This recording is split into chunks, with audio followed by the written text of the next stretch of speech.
नमस्कार दोस्तों, आपका परिवार में स्वागत है। पिछले वीडियो में देखे थे पाठ 13 प्राकृतिक पुरुष तथा चेतना, श्लोक नंबर 4 तक। इस वीडियो में श्लोक नंबर 5 से देखेंगे। अच्छे वीडियो लगे तो चैनल को सब्सक्राइब कर दीजिए। आप लोग सपोर्ट करिए, कमेंट में जय श्री कृष्ण लिख दीजिए। श्लोक नंबर 5, पांच महाभूत अहंकार, बुद्धि और मूल प्रकृति भी तथा 10 इंद्रियां, एक मन और 5 इंद्रियों के विषय अर्थात शब्द अर्थात स्पर्श, रूप, रस और गंध। महाभूतानी 5 महाभूत या पंच महाभूत है। पृथ्वी, जल, अग्नि, वायु और आकाश ये तत्व भौतिक जगत की रचना के मूलभूत घटक है। अहंकार का मतलब है मैं की भावना, जो जीव को उसके अस्तित्व के प्रति सजग रखता है। अहंकार व्यक्ति को उसके स्वभाव और कार्यों के प्रति जकड़ रखता है। बुद्धि का अर्थ है निर्णय शक्ति या विवेक, जो सही और गलत के बीच में अंतर करने में सहायक होती है। अव्यक्त वह तत्व है जो प्रत्यक्ष नहीं है, परंतु सब कुछ उसी से उत्पन्न होता है। यह मूल प्रकृति है जिसे कभी माया भी जाता है। 5 ज्ञेंद्रियां कान, त्वचा, आंख, जीभ, नाक और जांच, कर्मेंद्रियां हाथ, पैर, वाणी, गुद्दा और जनेंद्रियां। 10 के 10 इंद्रियों के साथ एक मन भी होता है जो सभी इंद्रियों का संयोजन और निर्देश करता है।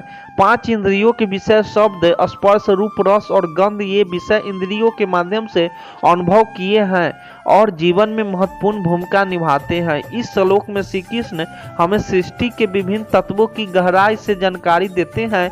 ये सभी तत्व प्रकृति का हिस्सा है जिससे यह संसार चलता है। 5 महाभूत इस भौतिक संसार के स्थूल तत्व जो हमारे आसपास की सभी वस्तुओं और जीवों का आधार है। अहंकार और बुद्धि 2 आंतरिक तत्व है जो हमारे मानसिक और बौद्धिक स्तर पर कार्य करते हैं। अहंकार हमें हमारे स्वयं का बोध कराता है, जबकि बुद्धि हमें निर्णय लेने में सहायता करती है।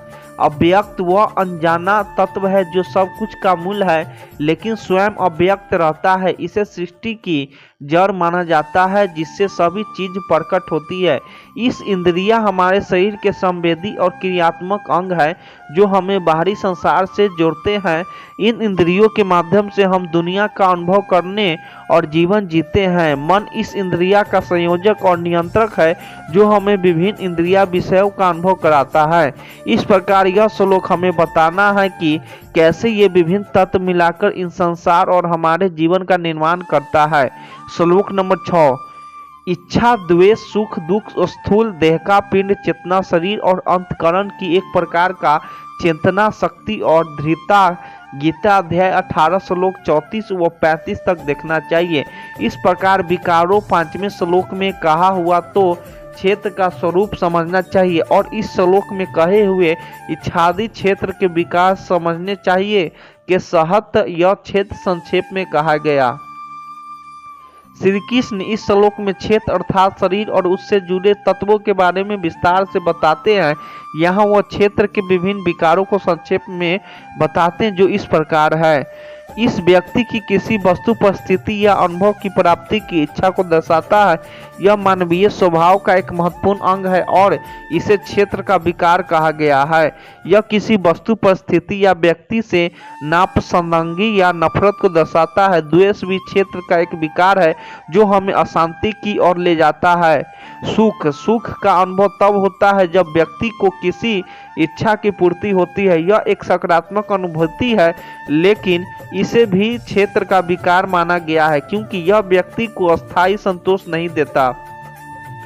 दुख का अनुभव तब होता है जब किसी इच्छा की पूर्ति नहीं होती या किसी प्रकार की हानि होती है। यह भी क्षेत्र एक विकार है जो व्यक्ति को मानसिक और शारीरिक पीड़ा की ओर ले जाती है। शरीर या स्थूल देह का पिंड जिसमें पंचमहाभूतों पृथ्वी, जल, अग्नि, वायु, आकाश का संयोजन होता है, इसे क्षेत्र विकार कहा गया है। चेतना यह शरीर और मन के बीच के चेतना की शक्ति है जो जीवन के सभी अनुभव को संभव बनाती है। यह भी क्षेत्र का एक अंग है।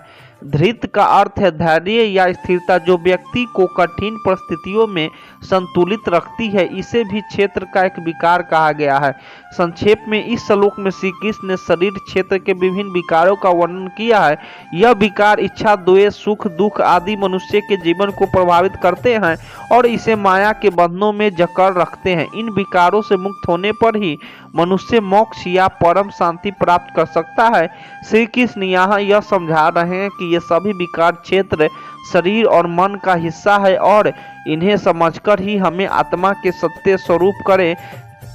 श्लोक नंबर 7, श्रेष्ठता के अभियान का अनुभव, दम चारण का अभाव, किसी भी प्राणी को किसी प्रकार भी न सताना, क्षमा भाव, मन वाणी आदि की सरलता, श्रद्धा भक्ति सहित गुरु की सेवा, बाहर भीतर की शुद्धता, सत्यापूर्वक शुद्ध व्यवहार से द्रव्य की और उसके अन्न से आहार की तथा बर्ताव से आचरणों की ओर, जल मृत्यु दय से शरीर को शुद्ध को बाहर की शुद्धि कहते हैं, तथा राग द्वेष और कपट आदि विकारों का नाश होकर अंतकरण का स्वच्छ हो जाना भीतर की शुद्धि कही जाती है। अंतकरण की स्थिरता और मन इंद्रियों की सहित शरीर का निग्रह। इस श्लोक में भगवान श्री कृष्ण ने ज्ञान प्राप्ति के लिए आवश्यक गुणों और आचरणों का वर्णन किया है।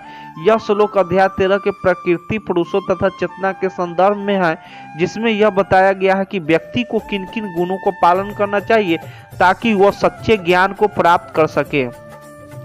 यहाँ पर अमृतत्वम का अर्थ है श्रेष्ठता का अभाव, यानी कि अपने आप को सबसे बड़ा या सबसे श्रेष्ठता मानने को भाव न होना। आदमी भतम का अर्थ है दिखावा न करना, व्यक्ति को अपने गुणों की और योग्यता का प्रदर्शन करके दूसरों पर प्रभाव डालने की कोशिश नहीं करना चाहिए। अहिंसा, यह गुण सभी प्रकार की हिंसा से दूर रहने की शिक्षा देता है। न केवल शारीरिक हिंसा से बल्कि मानसिक और वाणी द्वारा भी किसी को कष्ट न पहुंचाने का भाव होना चाहिए। यहाँ क्षमा भाव का महत्व बताया गया है, जिसका अर्थ है दूसरों की गलतियों को माफ कर देना। क्षमाशीलता से व्यक्ति के मन में शांति और स्थिरता आती है। आरंजोम, इसका मतलब है सरलता और सच्चाई। जीवन में व्यक्ति को सच्चा और सीधा होना चाहिए, बिना किसी छल कपट के। गुरु की सेवा और उनके प्रति श्रद्धा का भाव रखना आचार्य पारणम कहलाता है। गुरु के ज्ञान और शिक्षाओं का सम्मान और उनका पालन करना आवश्यक है। यहाँ शुद्धि के दो पहलुओं का वर्णन, बाहरी और आंतरिक शुद्धि। बाहरी शुद्ध का अर्थ है शरीर, वस्त्र और पर्यावरण की सफाई रखना। आंतरिक शुद्ध का अर्थ है मन और हृदय को राग द्वेष और कपट जैसे विकारों से मुक्त करना। स्वार्थम, मन और शरीर की स्थिरता, जीवन में आने वाली परेशानियों में धैर्य रखना और अपने लक्ष्य की ओर स्थिर रहना स्थैर्यम कहलाता है। अपने मन, इंद्रियों और शरीर पर नियंत्रण रखना, इच्छाओं और वासनाओं को संयमित करके आत्मनियंत्रण करना। इस श्लोक में भगवान श्री कृष्ण बताते हैं कि यह सभी गुण आत्मज्ञान प्राप्त करने के लिए आवश्यक है। इन गुणों का पालन करके व्यक्ति अपने जीवन की सच्चा ज्ञान प्राप्त कर सकता है और परमात्मा के साक्षात्कार के मार्ग पर अग्रसर हो सकता है। अच्छे वीडियो लगे तो चैनल को सब्सक्राइब कर दीजिए। आप लोग सपोर्ट करिए। नेक्स्ट वीडियो देख